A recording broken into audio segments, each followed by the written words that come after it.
Hello and welcome back to another episode of the Red Tinted Glasses podcast. And Phil, once again, we have a victory to chat about as the Dons progress on the road to Hampden in the Scottish Cup. I guess it could be worse. We could have got caught in a web of a potential cup upset, but safe passage secured, and I guess that was the main thing, wasn't it? Yeah, I mean, like you said in your fan voice piece for the BBC, winning at home against lower league opposition in the cup isn't quite for everybody. Evening Rangers fans that have been in the comments the past few nights. But Yeah. yeah, nice to be back on a winning podcast discussion instead of the usual league proceedings. Indeed, I know we seem to just save our winning for the Scottish Cup, but I'm sure if we're hoisting that trophy up at Hampden come May, none of us will complain. I'm Absolutely. sure, as long as we don't get relegated.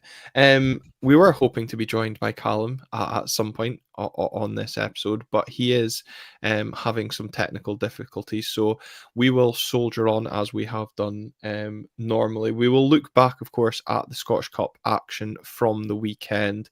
We'll also discuss that quarter-final draw, which has seen the Dons drawn at home to Queen's Park. Of course, we've already beaten them at home this season as well. Just get that in as well. We'll also mention a couple of other things before looking ahead as the Dons head back into league action with the trips to Dens Park coming up at the weekend as well. David McLennan was looking forward to Callum's transfer window analysis, and I know he's just working in the background as well. So I guess, Phil, obviously, the last time we did do an episode was around the transfer window. So I suppose we could just kind of round that up a little bit because, of course, Duke's departure was confirmed and there was no further incomings aside from Obde Daba, which we discussed on the last episode. So I'll start with you first. Happy with where we are based on that transfer deadline day? Yeah, I think so. Obviously, we had the opportunity to see Knoster or Honoster, however you were pronouncing it with your Dutch undertones. Um, we got to obviously see him in action against Dunfermline at the weekend. Obviously, Daba potentially in line to make an appearance against Dundee, sort of permitting. Um, so so far so good. Only positives to say about the players that have came in. Similarly with the outgoings, what's been reported. I don't think we can have too much complaints about the deal, considering it could have been for nothing. So yeah, overall, quite content with how things ended off. Yeah, I think you've got to be. I think obviously we got that striker. Gunusters come in and we'll speak about his debut in a little bit more detail as well. But Callum, obviously David McLennan, eager to hear your thoughts on the transfer window. Duke departed, but still keeping tabs on the Dons, telling me that the game against Dunfermline was much more important than the Super Bowl this weekend. But overall, your assessment, because we've not heard from you for a while on the podcast, but good to have you back.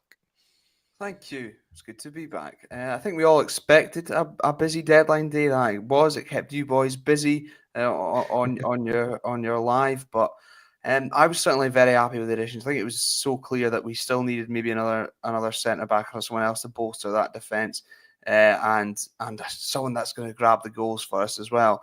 And I don't know what it is about Ode Daba. I can't say I've watched all that much of him, but just the fact he's left-footed. In fact, that's exactly what it is. The fact he's left-footed just gets me really, really excited. So I look forward to him being involved. But I was certainly happy that we did actually make additions because, you know, we were a bit. I think there was a little bit of general worry amongst the fan base that we were going to see some either nothing happen or some really, really panicky last-minute deals, and it seemed like that's not been the case. So I'm very happy. And in terms of departures, obviously sad to lose Mr. Community Trust Angus McDonald, but probably the right time for him to move on and play regularly. And of course, your friend and mine, Luis Enrique de Barros Lopez. Time for him to move on to, and as Phil said, good to get a fee, good to get a sell on, although we do owe some of that fee to Benfica. It's good that we'll benefit from any future deals if he does perform well in Spain. Yeah, I think though, regardless on that Duke deal, the fact none of us really know. There's also that talk about the 50% to Benfica, but if the 600,000 is true, to get £300,000 for a player that's out of contract in 6 months' time, plus putting on a sizable sell-on fee, is for me a fantastic bit of business. And I know a few of us in the sport that aren't maybe as big a fans of Duke as me and you, Callum, are already questioning where his commitment was after he put up his highlight reel from his 17-minute cameo against Valencia at the weekend. But yeah, of course, we saw the departure of Angus MacDonald. Not the best of debuts for Angus last night for Exeter, missing that penalty in the shootout against Forest. But no shootout issues for the Dons this weekend. Simply professional, I guess. 3-0 win over Dunfermline. Callum, very much job done. I know you're going to lead this segment of the podcast. It certainly was job done, and there was 4 changes going into this game off the back of the defeat to Hibernian. Clarkson, Dorrington, Devlin and Shinnie all going out. Nisbet, Nilsson, Canuster, I hope that's up to your standards, Glenn, and Jack Mack in. Now, most notably of those, Nicky Devlin and Graham Shinnie going out the side, taking their place on the bench. Do you think that's following Jimmy Teelan's comments about players not taking enough responsibility on the park? Because seen some criticism heading their way, or do you think it's just a case of rest because they have played a lot of football for us? I think it's an easy one to offer up. And I mentioned it in the piece today on the BBC about that leadership comment from Jimmy Tilleen. Obviously, our captain not playing. He didn't start, of course, in the round against Elgin, and I guess nobody really batted an eyelid. But when your manager comes out with comments like that, it's easy to put 2 and 2 together. For me, you're more so around Nicky Devlin. I think it's probably managing minutes. But the performance of Alexander Jensen in that right wing back slot, of course, supposedly his preferred position, Phil, is definitely going to raise question marks about how easy it becomes for Nicky Devlin to come in. I guess, obviously, we're going to speak that Dundee game in more detail, but I thought both him and Jack McKenzie, to an extent, performed well. I definitely saw signs of Jack McKenzie tiring in the second half. I know we've seen him struggle since returning from injury, but again, in terms of the midfield with Graham Shinnie, I don't really felt we missed him too much. And, moving to the main stand as I did for this game, Jesus, Nilsson fairly barks orders at players. I don't know how often you can hear that in your normal seats in the South Stand, but it's not something I'm normally accustomed to hearing. Yeah, no, kind of just echoing the same sort of sentiments as you. It's I think the Devlin one for me is quite interesting. I think, especially off the back of other comments that Jimmy's made recently about, looking, 1 or 2 windows ahead at all times. Personally, I felt at the moment with the squad we've got, the 11 that went out is probably the strongest that we had. Obviously, Ode Daba being an unknown quantity at the moment, it's kind of hard to say, whether he is better or worse than what we currently have to offer.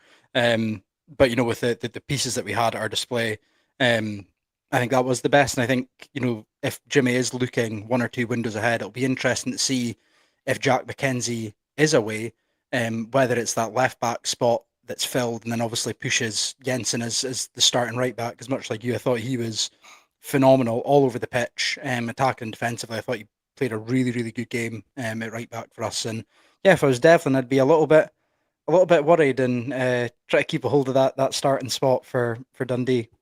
But it's interesting as well, Callum, because obviously for someone like yourself that wasn't at the game, which is why you're posing the questions to me and Phil for this part, is that your comment about we were maybe close to one of our best starting lineups, obviously with the exception of 1 or 2 players in there. But I think the professionalism that we had on Saturday, Phil, maybe leans into what Callum was saying. Yeah, absolutely. I think Jimmy's obviously always said that he's going to respect the cup competitions. The draw's obviously been very favourable to us thus far, not having played a Premier League team yet. So a really professional and clinical performance. And like you say, potentially dropping the likes of Shinnie and Devlin maybe does go back to that responsibility aspect and try to make sure the team's as switched on professionals it can be. And Forrest McFarlane saying there that it was great competition for places. And whilst I do agree, I certainly wouldn't be opposed to Alexander Jensen keeping that right back slot for the time being. I agree, he was absolutely excellent. I did see the game. I just wasn't there due to work reasons. Before anyone shouts at me, I did see the game, and I was so impressed. And I thought a lot of, if not most of our attacking outlet came down that right hand side with him high up the park and causing problems. In addition to that, I was also very impressed with the centre back partnership of Mats Knosters. I'm going to go with Knosters and stick with that. And Christers Tobers as well. Philip, how impressed were you with those two? I thought they really marshalled the game very well when things were coming the opposite way for us than we'd have liked. Yeah, I think definitely, like you say, as a tandem, the marshalling the back line is exactly what they did. You know, Knoster for me was definitely a standout. You know, to come in having not really had much match minutes as previous in Hungary. I thought was really impressive. His sharpness. He was quite quick across the ground, and I think for me his range of passing was absolutely superb. A fair left peg on him, whipping it out to Tope, and Ockles on the wing. But yeah, I think a really solid partnership. I think it's two players that you can definitely see have got that pedigree of playing in Europe and are very comfortable with the ball at their feet and don't really look too nervy, which I think is something we've really been crying out for over recent centre half pairings. I think the biggest thing as well, sorry, around that was just what you said there, Phil, because we discussed it on the last episode about the fact, I guess maybe a nervousness I had around his signing was that he hadn't he'd only completed one set of 90 minutes since October, but he didn't look out of pace or place, and certainly didn't look lacking any sort of match sharpness or fitness. And I certainly thought that when he came off and was replaced by Dorrington, there was a little bit of a nervousness along that back line. But yeah, the four blonde bombshells across the back really held up well in that first half. Yeah, I think so. And I think the balance as well, that having a left-footed player on the left side in terms of when we're playing out, just the way that allows us to play is so much better. I thought he looked really, really comfortable on the ball as well. Certainly encouraging. I suppose you wouldn't expect anyone else from anything else from a Dutch player. Mind you, we did watch Belarus a lot, so maybe not. Dave Buss as well.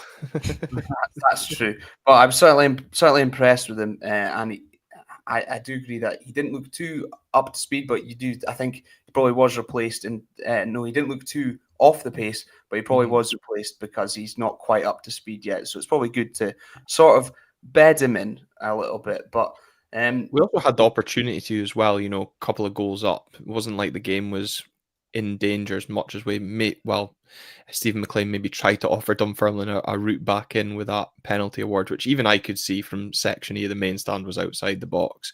But yeah, I think you're right. Yeah, definite management of minutes there. But just since you mentioned it, I'll ask you both. What were your thoughts on that nonsense? Because I don't even think it was a foul, let alone, well, obviously it wasn't in the box, but I don't even think it was a foul. I thought the boy took a right tumble and it was a total dive. Yeah, oh no, I'm exactly with you. No, from where I was with you, Callum. I didn't think it was a foul, which is why I thought initially VAR was going to go and just offer nothing, as opposed to moving it half an inch outside the box. I thought it was a foul, but yeah, outside the box for me. I suppose I had the benefit of replays, so yeah. there's that as well. But in terms of our play, I felt like we were getting the ball wide at pace and getting the ball in the box a lot more. And not just to a lone striker in there as well, which is probably the most crucial difference between this game and the game against Hibs and countless others prior. Did you feel like the quality of the delivery was sort of any better, though? No. I thought in the first half we were absolutely shocking. And it's funny, I can't remember which one of you said about the attacks coming down the right-hand side, but Topi Keskinen's attempts to put the ball into the box, and I kept chuckling at the old guy behind me saying, "You can't even lift the ball off the ground, let alone beat the first man." And I just felt that every time we were trying something down that right hand side, it wasn't effective. And I want it on record that the only player in this team that can play a no-look pass going forward is Ante Palaversa, because he tried one in the first half where he looked like he was passing it to the centre back and played it into the middle. And then I think he also did a nutmeg. So the only player with any ounce of quality in that midfield when it comes to delivery, and then that was shown with the goal, of course. But in general, up to then, I thought we were really poor with balls into the box. And at one point, I was wondering what we must do in terms of set piece practice at Cormac Park, because I thought in general our deliveries from free kicks and corners were very non-threatening. For now, the height that we do have in that team with Tobers, Knoesters, you've got Ockles who's got a bit of height about him as well. You had Pape and Kevin Nisbet as well. So, yeah, I just felt there was a severe lack of threat from set piece. Yeah, no, I'm the exact same. Like I say, I think Palaversa deserves a lot of plaudits for, albeit okay, lower league opposition, but how much he did boss that midfield, and how, obviously how quality he just was on the ball. I think we say it most weeks. He is a phenomenal technical football player. But yeah, other than the cross to Pape for the opener, my God, I like you. I don't know what is up with our corners this season. If they manage to ever beat the first man, they tend to be massively overhit. And this is what I don't quite understand about Palaversa. You can take a rolling ball and pop it on a 5 pence from 40 yards, but a dead ball from a corner, couldn't find anyone. A very strange one. But yeah, Topi as well. I think we always give him his plaudits for how positive he is, which is great. And I think it is just a case of his inexperience shining through a little bit in terms of his decision making. But yeah, a little bit poor when he had more than enough time and enough space to try and pick somebody out. Yeah, I suppose that's actually more an interesting one for someone like yourself, Callum, watching on TV, because for being at the game, that was the first time I kind of got frustrated with Topi at the weekend, and some of, being quite quick to defend him, especially, mentioning the amount of games he's played. But, a lot of people have spoken about how wasteful he is in the final third. But Sunday, sorry, I should say, was the first time I really felt like that at Pataudry. I guess maybe the nervousness of a cup game given our form, the longer certainly the first half was going on 0-0, that was building as well. But did you get that sense watching on TV? I did. At one point I did put in a group chat, I'm in fucking shoot Toppy, and that I didn't put a comment, so it looks like I was really angry with him. But what I really meant was I remember he was driving at the box and he just sort of dilly-dallied a little bit. And instead of just pulling the trigger, he just ended up sort of running in bodies. I think he maybe tried to play a pass off and it ended up giving it away, or the move broke down. And I just thought, why is he was so reluctant to just take a shot on? And when we've seen that he does have great finishing abilities, why does he not just take these things on? It just seems like some of the decision making there for him isn't quite there. And yeah, he's a very young player. That will come, I'm sure. But for the meantime, it is a little bit frustrating, especially when we've been on the run we've been on. I think he will get better, and Jimmy will work with him in that, and he will get there in terms of the decision makers, because he's got all the rest of the attributes, the pace he can move with or without the ball, the work rate, his technique as well. It's all there. If you can fine tune that sort of decision making and know when to play it or when to just take a shot on, then I think we do have a real player on our hands. I think you're right though, because I remember that chance that you're speaking about, and I was like, hit it, fucking hit it. For fuck's sake, why are you not hitting it? And I'm just glad you clarified that you don't want to assassinate Tofi, though. Honestly, I've learned over the last few weeks how important grammar is to a sentence. But I think as well, it maybe just summed up at that point with that opportunity, the lack of confidence he maybe possesses, but I also felt it summed up the lack of confidence circling through the team, because it wasn't the first chance we'd passed up in the first half either. Do you agree, Phil? Yeah, I mean, I was just about to come in and say that, it's something we've kind of spoken about, I think, at length, especially myself and Glenn, about how frustrated it is the amount of times we just seem to run in a straight line across the 18-yard box because we're always just looking to try and play a pass in as opposed to just having a pop, which I never quite get. 'Cause like say between Palaversa, Keskinen, Nisbet, Gay, there's shooters amongst the team, and I don't know why they won't just shoot. But yeah, I guess a little bit frustrated in the top end. I think especially before Gay got the opener as well, you could kind of sense a little bit of the nervousness. Just thinking, oh, here we go again. Could be a bit of a slippery slope. Just there's shooters in the team. That is such a, you can tell you're a basketball fan, Philip. The less I talk about basketball at the moment, As the I say, better. can If you we're tell I was honest. playing 2K before I jumped on this? I know. You mentioned the Gay goal there. Just before I come on to that, I do want to ask you, since you were in the ground, and with the longer the game went on 0-0 as we approached half time, how was the atmosphere in the stadium? Were the nerves starting to kick in, Glenn? The old guys behind me were having a hairy canary every time we failed to get the ball into the box. That's for sure. You know what? I remember Logan commenting on the last episode that the atmosphere could turn toxic if Dunfermline got the first goal. I don't know about you, Phil, but I certainly didn't feel there was too much frustration circling. I'm sure there would have been some boos had we not scored by half time, but my encouragement was that we were certainly creating the opportunities. It was just that wastefulness, and it kind of had similarities, I guess, to the Queen's Park League Cup game where we were largely dominant but not clinical. And I think the timing of the goal was so important because it lifted the crowd going into halftime and probably just stung Dunfermline, who I'm not going to say they were hanging on, but it was a bit backs to the wall.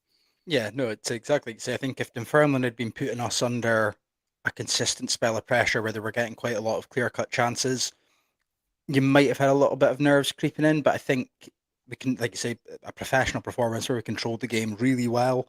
I don't know about you, but the keeper that's on loan from Celtic to Dunfermline looked like he had a mistake in him because he just seemed to always be so far out of his box, and just looked like he didn't really know where he was half the time.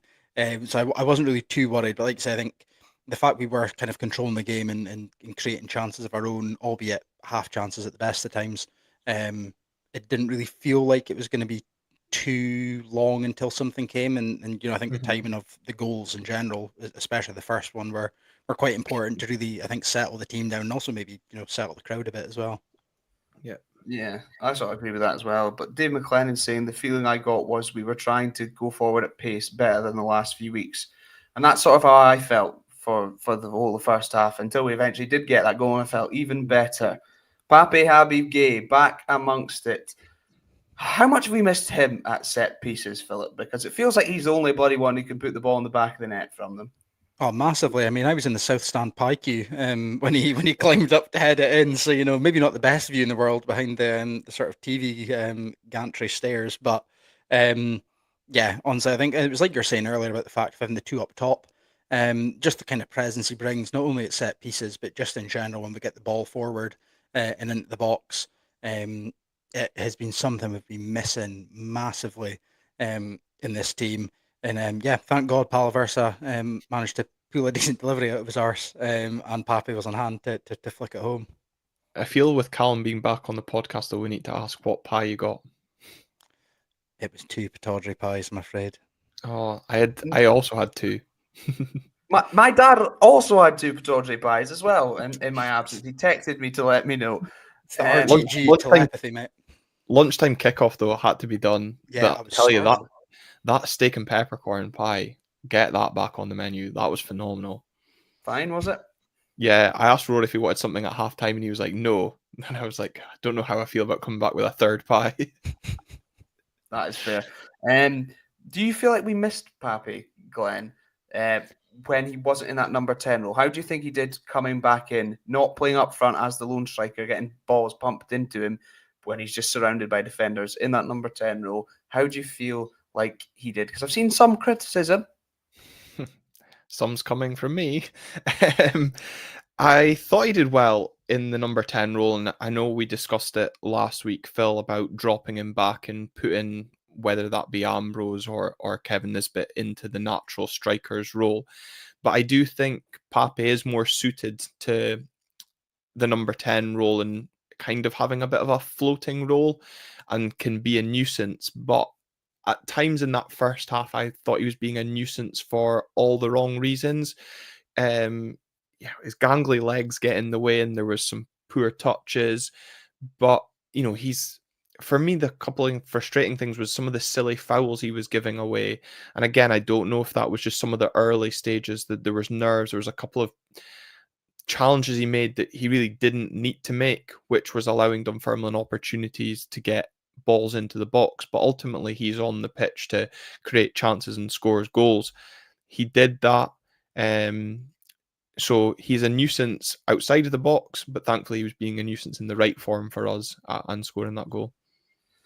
Yeah, sorry, I just want to jump in. I think with the fact we're seeing he's number 10, some people maybe, I don't know, I feel like usually when someone plays in that position, you're expecting them to be like the key creator. But with him, as you said, he just marauds all across the park, essentially. And he gets back and does the dirty work as well, which is really encouraging. But his power of running in terms of getting wide, dragging defenders all over the park as well is really, really good. And he's like a second striker. He plays off, but he does get back and support the midfield as well when necessary. And he puts in a power of work. So I just wanted to give him some credit there. People, your thoughts?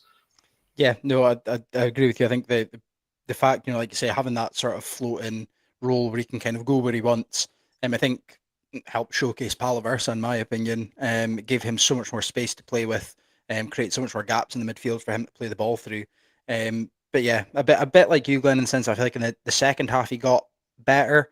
I feel first half, I don't know, obviously him and Nisbet haven't really played much football together.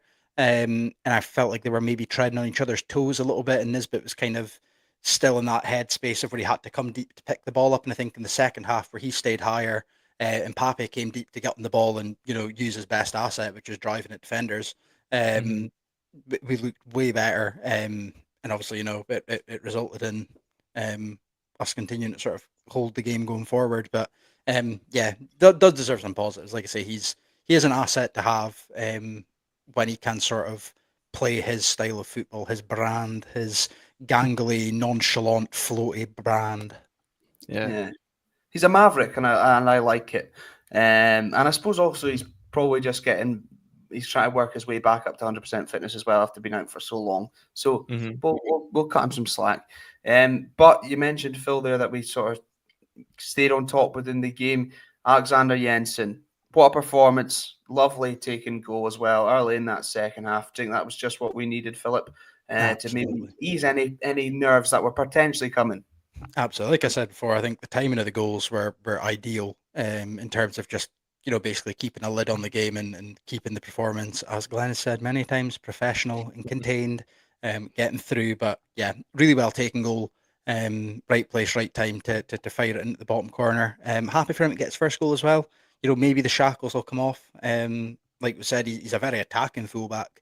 And I've got no doubts he's going to find himself in positions like that on the ends of rebounds or deep balls across the box, more often than not for the remainder of the season. So pleased for wee Randy Sandy to get a goal. Professional and contained. It sounds like we're trying to describe this podcast at times, which is definitely never. But I think you're right, like the timings of the goal, because what really impressed me at the start of the second half was our intensity. I think that was kind of maybe the intensity I was expecting at the start of the game. And I just wondered if Jimmy Tellini maybe just fired a few rockets at halftime. Yes, we went 1-0 up, but he was probably thinking, right, let's, keep the foot on the throat and try and kill this game off as quickly as possible. And I think what was so important, as you said, in terms of timings of the goal, that when we were on top in that opening 10 minutes of the second half, Kevin Nisbet, great dummy, great ball from Tope, and the composure to kind of keep that ball low into the bottom corner from Alexander Jensen. And what really kind of stuck out for me as well in his performance, it was kind of back to Nicky Devlin in the first couple of months, always popping up in the box at the kind of in the right place at the right time. And well, like Nicky Devlin was also doing in the first couple of months, scoring goals. Yeah, I think that's certainly encouraging. That for me was one of the things that we were a lot better at. Players getting up in support of the striker, whoever was in there in the middle. Because how many times did we see Nicky Devlin, for example, popping up and just wreaking havoc? The fact he's even in there is causing problems, and he did grab a couple of goals for himself. Or was involved, for example, the goal against Rangers. He nearly scored, and it resulted in Shaden Morris lashing into the back of the net. But we weren't. It felt like we took our foot off the gas a little bit after Alexander Jensen's goal. Dunfermline had a few chances, or maybe to give them credit, they upped their game at that point, and just took advantage of the fact that maybe we were a little bit comfortable, but thankfully to no real avail, and we should have gone 3-0 up when Papi Habib Gay did some excellent work and played in Kevin Nisbet, who had sort of rolled it to the side. Keeper had kind of gone the other way. He had a lot of the goal to aim at. Instead of just sliding it past the goalkeeper, tried to be too clever, it feels like, or overthought it. It looked like a striker who was maybe lacking confidence, yet he tried to chip the goalkeeper. It was very bizarre, Phil. How did you feel when that happened? I can't believe it myself. Yeah, I mean, well, just going back to your first point there about Dunfermline, sort of coming back in, I think gonna have to give a bit of credit to the Dunfermline away support. Obviously, you weren't joining me in the South Stand as you normally are, Callum, but yeah, fair support they had in their numbers, and they were very noisy. So to be 2-0 down, obviously big day out for them in the Scottish Cup, and they were fair enjoying it. So I mean, obviously that's probably helped rally them a little bit, and obviously great to see their own tifo for Jimmy as well, for Jimmy Calderwood, as well as the one that was running the Dick Donald. But yeah, where do we start with the Kevin Nisbet miss? Great work by Pape. Those gangly legs doing step overs galore, and a perfectly weighted pass into the path of Nisbet. A striker's dream, some might think. Does everything right going around the keeper, and for some reason decides to shoot on his right foot, which I can't quite get my head round. Now, by no means am I a professional number 9 that gets paid thousands of pounds a week, but even I know, just use your left foot and roll it into the net. I don't know why he's gone for this weird right-footed outside of the boot dink. And I don't even know why he's dinked it anyway, because the keeper's not even really in front of him. It's a baffling one all over. And like you say, it's a screams a striker that's not feeling confident in front of goal at the moment. I was just glad that Rory had asked to go to the toilet at that point. So I totally missed this whole incident. And I came back to someone screaming, "Get that number 9 off the pitch!" And checked my phone, and it was, I can't believe what's just happened. What a miss. And probably for the best, because I mean, Rory's been exposed to some choice words at the football, but I think had he witnessed, or both of us witnessed that miss live, it would have been a whole new range of words tarnishing his ear. But I think in terms of Kevin Nisbet's performance, ironically, William McPherson summed it up beautifully pre-match, where his quote on Kevin Nisbet's time at Aberdeen was, "Every blind dog eventually finds a tree to piss on." Well, thank God for Shaden Morris literally laying a tree on the plate for Kevin Nisbet to tap home that third goal, Callum. Yeah, that it was great play from the substitute Shaden Morris. Felt like Shaden Morris was doing Shaden Morris things from earlier in the season, and it just felt right. Getting to the byline, getting it across, laying it on a plate for the striker, and it was great to see that he was able to do that. And I'm sure Kevin Nisbet would have been very, very, very thankful for that, as we saw in the close-up after the goal. I'm sure you echoed similar sentiments, Phil, having seen his miss earlier on. Absolutely, but I also had some degree of PTSD from the miss, to the point where it kind of rolled across, and I didn't even stand. I didn't even do anything. I just kind of sat, because I had my heart in my mouth going, it's going to happen again, isn't it? But thankfully not. I think he used his left foot this time, and all worked. But yes, very much echoing the thank frick sentiment of Kevin Nisbet, as I'm sure the cameras never picked him up swearing, so that they would have to apologise. No chance about it.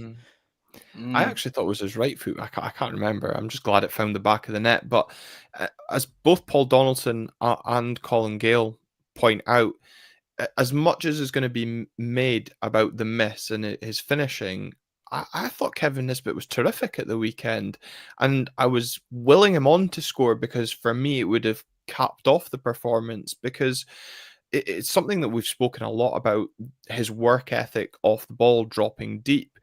I thought his work ethic as a whole on Sunday was terrific, always looking for the ball, always tracking back, doing his defensive duties, and also getting in all the right places in the box. Okay, I do think he was trying to hit that from Topi for the second goal and completely fluffed his lines. Definitely fluffed his lines for the second goal, but we speak about confidence, whether that be a win, whether that be individual performances. I just really hope that gives Kevin the biggest confidence boost ahead of the weekend. I think as well as there may be an air of worry there for Nisbet. The performance has been upped with the fact that the Ode Dabas came in. Kevin obviously looking to play his way into either returning as a starter at Millwall or looking to play his way into another move elsewhere. Obviously needs more game time to do that. So I don't know if there is maybe that. Like was mentioned earlier, I think it was maybe I don't know if it was Forbes McFarlane that maybe mentioned the competition for places, maybe up in the performance of others. So you can never really tell. Yeah, I think that's definitely possible, and I'll end perhaps, unless anyone has any further business on the Dunfermline point, that on Kevin Nisbet. The great Alan Shearer once said, "Strikers shouldn't worry when they're missing chances; it's when they're not getting them." And Nisbet missed a few, but he stuck to his task and got the goal and was the most relieved man, and he looked very happy about it as well. So I'm happy for him. One final point I'll say, great to see Fletcher Boyd get some minutes as well. A lot's been made, certainly on our last episode, about youngsters and not getting the chances. So maybe linked to the fact that Duke's no longer about, but good to see Fletcher come on for a few minutes. And if he gets more minutes, we obviously know what he can do. So obviously as well with Adam Emsley being recalled from Cove as well. Cup tied at the weekend. It'll be interesting to see what involvement he has, I guess, at the weekend as well. Yeah, absolutely. I would have maybe liked to seen some more minutes from Fletch. I didn't really get a touch of the ball. It was kind of game over at that point. I think both sides were kind of just seeing out to the end. So, we'd maybe liked a bigger cameo. But I think Adam Emsley is an interesting one. I think Saturday will really define what's going to happen with him. I think if he doesn't make the bench Saturday, potentially looking at another loan championship, perhaps up a level soon. But you'd like to see him maybe get that little bit of involvement because he's a player that's thought of highly within the league. Yeah, I think Paul Hartley described him as a revelation when he was recalled. But it would be baffling for him to not be involved. And there's certainly a spot on the bench for a winger, you would feel like, as well. Because otherwise, you keep him out on loan where he's happy and he's performing well. Yeah, I agree. It kind of makes no sense for him to come back and warm the bench, or not even make the match day squads, as John Keel kind of alludes to as well. But safe progression was the aim of the game, and that was what was done as well. The cup draw, once again, kind to us. It's another home draw, which means we could actually seal a trip to Hampden in the Scottish Cup without travelling past the River Dee, of course. So far, got to be happy with Queen's Park at home. Yeah, I mean, on paper, obviously, to get this far without playing a Premiership team is pretty impressive. I mean, usually we're done in by the draw at this point, either masses of aways or drawn against maybe one of the bigger teams left in the competition. So on paper, a great draw. Hopefully, all that energy has been spent at Ibrox with their win over Rangers. And ideally, Callum Ferry leaves the gloves at home and doesn't play because, by God, I don't think anyone's going to put anything past him at this rate. But yeah, definitely happy to see a lower league, albeit a tough tie. Well, he was impressive in the League Cup game up here, and I think for us, we've of course, already played them this season, beating them at home in the cup competition as well. And they ran us close. But I was listening to the Scottish Football podcast this morning on the dog walk, and Enzo from the Spiders podcast was on, and kind of speaking about Callum Davidson and the fact that, this is the first time Queen's Park have been in the quarterfinal since the 80s. They've reached the Challenge Cup final. They've got out the League Cup group stages for the first time as well. Callum Davidson is kind of getting that bit of a cup specialist, so it isn't going to be straightforward. And I think the fact that they did kind of run us close early in the season, Callum, will make sure that we are at our best regardless of what happened on Sunday at Ibrox. Yeah, I mean, we'll know what to expect. On the other side, they'll come here believing that, that they can win it, and absolutely rightly so. I suppose a silver lining might be they'll be without Ryan Duncan, who probably won't be able to play against his parent club, probably just as well. He maybe needs a rest from getting it up all the Rangers fans at the weekend. So that was a win-win, I suppose. But Queen's Park, they'll be fancying themselves, especially if we don't sort of get our shit together in the league and we're still looking a bit fragile. They'll be fancying coming up here and getting a result, by no doubt about it. Yeah, 10 out of 10 to the shithousery from Ryan Duncan on that. Of course, with the quarterfinals, all ties are picked for TV. With the rugby on that weekend at Murrayfield, there's a lot of talk that Hearts won't play on the Saturday. Again, I guess it depends what second pick Premier go for, given that Celtic Hibs is an absolute shoe-in to be one of their picks. And I tell you, my arse was twitching when Celtic came out and we were still left in the draw. If the BBC go for it, their likely picks are a Friday night and a Monday night. Given what we saw in terms of the crowd on Sunday, I think it was under 10,000. Certainly from a home perspective, I know we've spoken about poor crowds. How important, Phil, is the pricing going to be in your mind, or does that not make a difference with it being 90 minutes from a return to Hampden? It's a tough one. I mean, I'm always an advocate for, especially when attendances are typically lower for kickoff times, bring the price down. I get it's kind of got to be agreed by both clubs. I'm hoping Queen's Park have had a bit of a payout from the Rangers fans who came and then walked away in disgust at full time. That they'll maybe be a little bit more susceptible bringing the price down. I didn't think £24 was awful against Dunfermline. Obviously not great. And I think, potentially the attendance was reflected in a mix between cost, form, and kick-off time. So, £20 I think would be quite a fair cost for this one, in my opinion. Yeah, I'm just wondering, Callum, on back-to-back TV ties for Queen's Park, obviously a second trip to Pittodrie, although I don't actually know how the League Cup ticket gates work, but still obviously getting out the group stage is going to be a bit of a windfall. They're in a cup final themselves, so they've made a good bit of money off the back of their cup run as well, and as you said, Phil, a good payout from the blue seats at Ibrox. What's your thoughts on the pricing, Callum? Again, if it was to be, say, a Monday night, are you looking at trying to make that 15-20 to attract, fans along?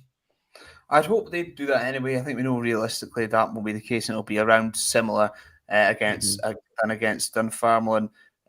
However, I suppose on the plus side, if it's a Friday night, Aberdeen will be able to play the Cardiff. That'll be a good, well-attended game, you'd think. So they could maybe bring down the prices if that was the case, and then Queen's Park would still get a fairly decent payout, you'd hope. And I think I'm kind of hoping for the Friday night. That feels quite exciting. And I think that would probably give the best chance, rather than a lunchtime at any point or a Monday night, of people attending. Because what's better than leaving work on a Friday end of the week and you're getting into the bar and going to Pittodrie? It's quality. Yeah. Friday night, or if we can't do Friday night, give us Saturday at 5:30, as opposed to any Sunday or Monday game. And also, I'd rather, if we are Friday, boy, have we got a long wait to find out who we get in the semi-final, of course, if we went on to win, because God, that was painful having to endure that Hearts St Mirren game and wait past 10:30 to find out the quarterfinal draw. We really don't help ourselves in Scottish football, do we? No, I mean, I think I started falling asleep before the end of the 90 minutes. It was brutal. I just wanted the draw. Yeah, well, both of us were up watching the Super Bowl, so it's no surprise that we were both falling asleep at that point. But that rounds up the Scottish Cup action from this weekend. In terms of Scottish Cup action that is coming to the city, obviously we've spoken about the Queen's Park game, but there is the return of the legends from the 1990 squad coming to the Music Hall. Ali Beg is hosting the event, which will be attended by former players who were players that last lifted the Scottish Cup. Brian Irvine, Theo Snelders, Alex McLeish, Hans Hillhouse, and Charlie Nicholas are all expected to be in attendance, and ticket money raised from that will be going to Lifestars, which of course we regularly support here on this podcast. And if you are interested in buying a ticket for the event, you can find that in the description below this video here on YouTube or on your audio platforms of choice. Also, if you follow us on Twitter or X, as some people call it, at RTG_podcast. You can find the post on our page there with a link to buying tickets on there. And also, if anyone wants, we've also got a couple of spaces on our table for Player of the Year. So just heads up with a message for that. Moving then back to league action this weekend, Callum, how important is it off the back of another cup success that we convert that into the league? Because as I said in my piece for the BBC, it's about time this squad and this team showed that we mean business. There were shoots of that in terms of the performance, but it needs to now count in the league. I'm bloody sick of losing in the league, let me tell you that. We need to carry that on from the game against Dunfermline. I thought a lot of our general play was a lot better. Probably better than it even was against Elgin, which of course are a lesser side. Maybe we were helped by being at home. But I thought it was a lot more similar to what we'd seen on our winning streak. And if we can carry that into the league, Dundee bound to be bloody fragile at the minute. They're there for the taking. Of course, they'll think the same about us, and they'll be looking at, oh, that's the perfect game to bounce back against. However, they've got to be fragile. They're leaking goals for fun at the back. And if we can continue playing in that fast, aggressive manner that we saw a little bit more against Dunfermline, then we've got our chance. And I'm not getting carried away, but we've got a chance of ending this shitstorm of a spell. Yeah, they're a team leaking goals, as Callum says, Phil, but of course they got a clean sheet this weekend against Airdrie, a 4-0 victory in the Scottish Cup. Again, maybe too much to read into. Similarly, I'm sure Dundee fans won't read too much into us beating lower league opposition 3-0. But Dundee are a real Jekyll and Hyde team, taking points off Rangers at home, pushing Celtic all the way as well, and so nearly beating them again at home under the floodlights. But to then turn up and get pumped off the Hearts, I guess very much like us, their fans probably are not sure what to expect this weekend. Yeah, I mean, obviously two 6-0s in the league is pretty brutal if you're a Dundee fan. Obviously, I would say we'd be licking our lips, but our league form is leaving a lot to be desired, so potentially not at this stage. But yeah, a team much like ourselves looking to sort of rekindle that form off the back of a cup win. So I think it'll be an interesting game. I think, Lyle Cameron obviously bagging 2 goals at the weekend, showing that he's still not, checked out of his role as a Dundee player yet. So definitely players that can hurt any team, including ourselves. I think it's important, much like what Colin said, we take a lot of the positives from this Dunfermline game and really sort of keep refining the style of play back to the standard it should be, and go and put in, and I'll say it again, Glenn, a professional and contained performance at Dens. Well, in terms of achieving that professional performance, Callum, I'm going to come to you because you mentioned it in our group chat around the starting 11 being close to our best 11. Obde Daba is available for selection this weekend. Adam Emsley, we've discussed, we maybe expect, hope choose what word you want there, to be involved in the matchday squad.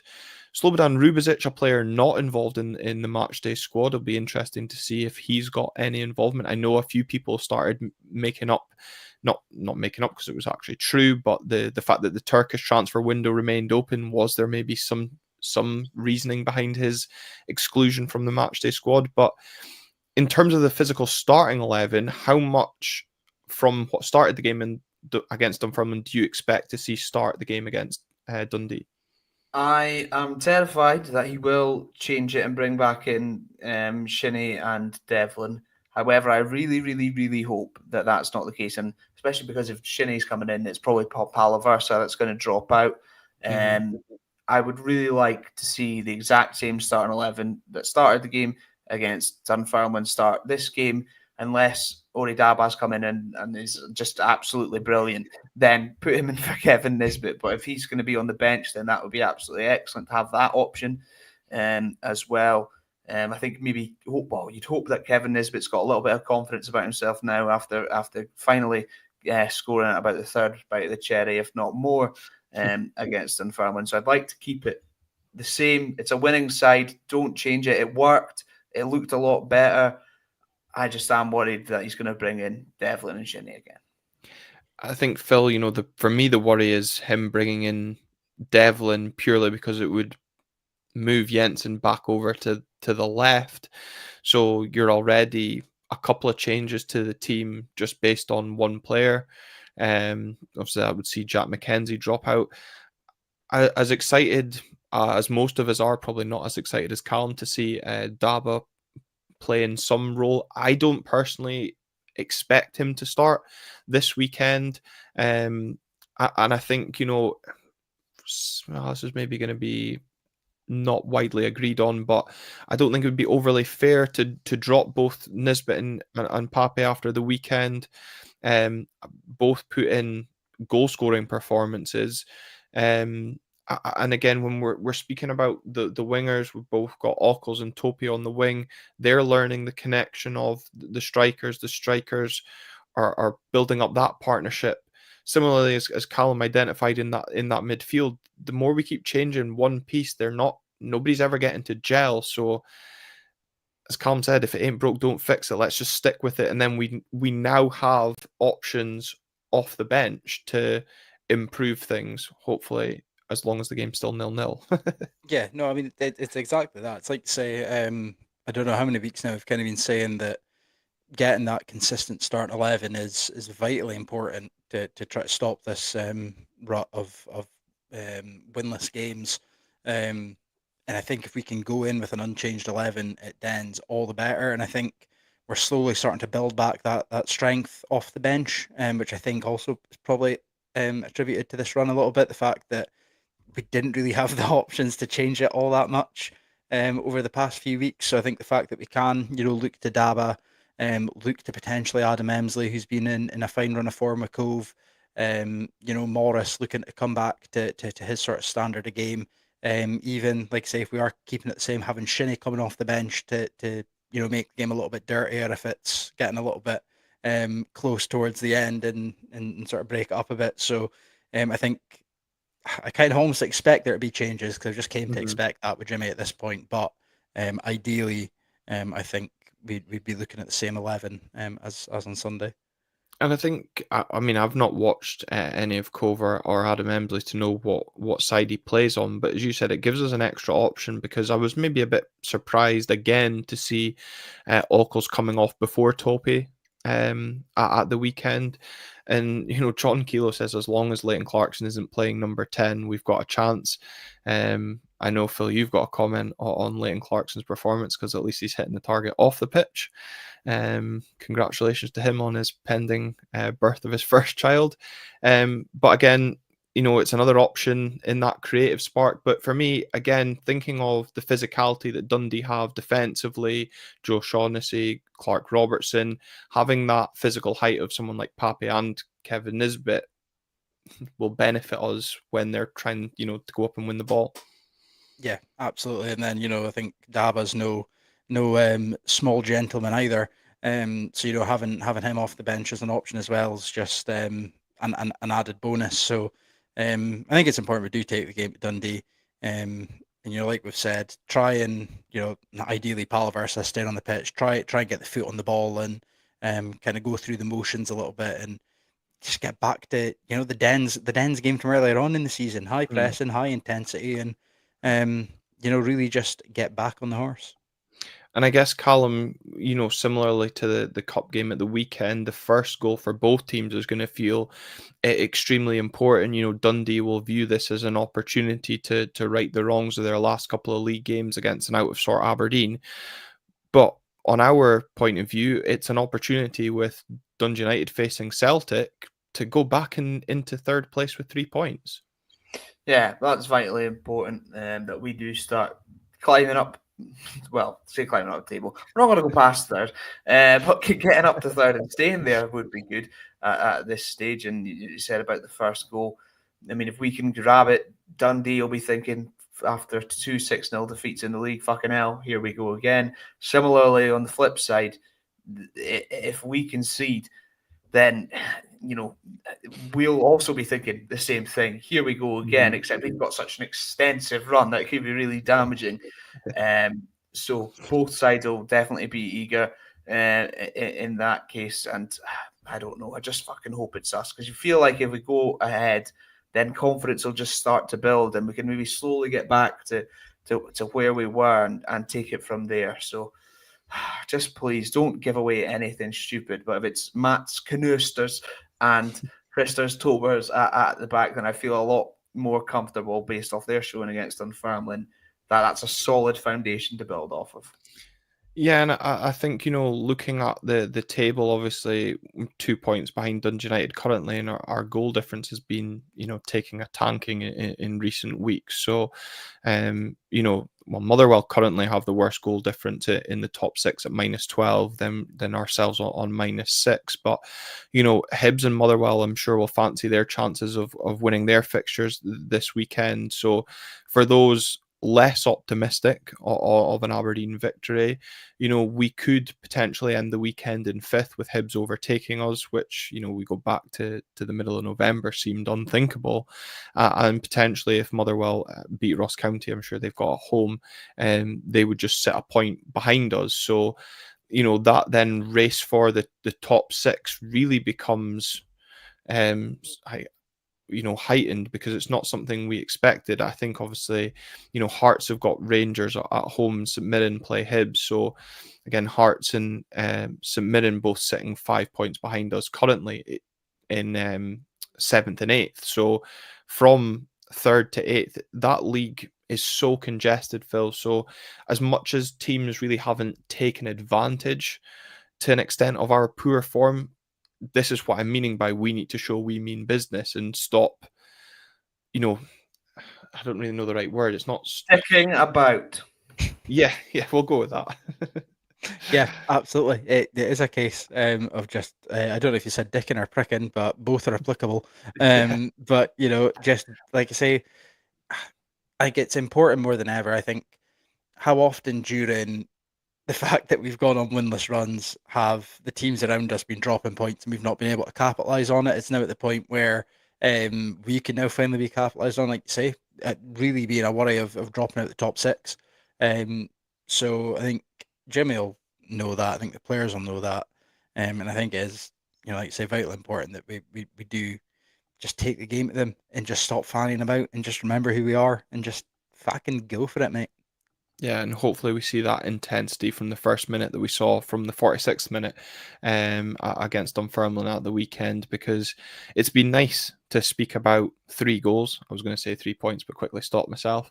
And obviously progression in the Scottish Cup. It would be great to come back after the game this weekend and speak about 3 points, because we then go into a home game against Kilmarnock before that trip to Celtic in midweek, and all being well, providing I get home from Shetland okay that day, we'll look to do another live episode in terms of reacting to that game at full time as well, after the full-time reaction and the responses we had to the game at Ibrox last month. So if you are watching us here on YouTube, remember to subscribe to the video so you get those notifications for when we do those full-time reactions as well. But as always, thank you to everyone that has watched this video with us live on the YouTube channel, or if you're catching up on audio as well. And thanks also go to Phil and Callum for a rare appearance on the podcast, but useful contributions as ever. Until next time, thank you very much for tuning in.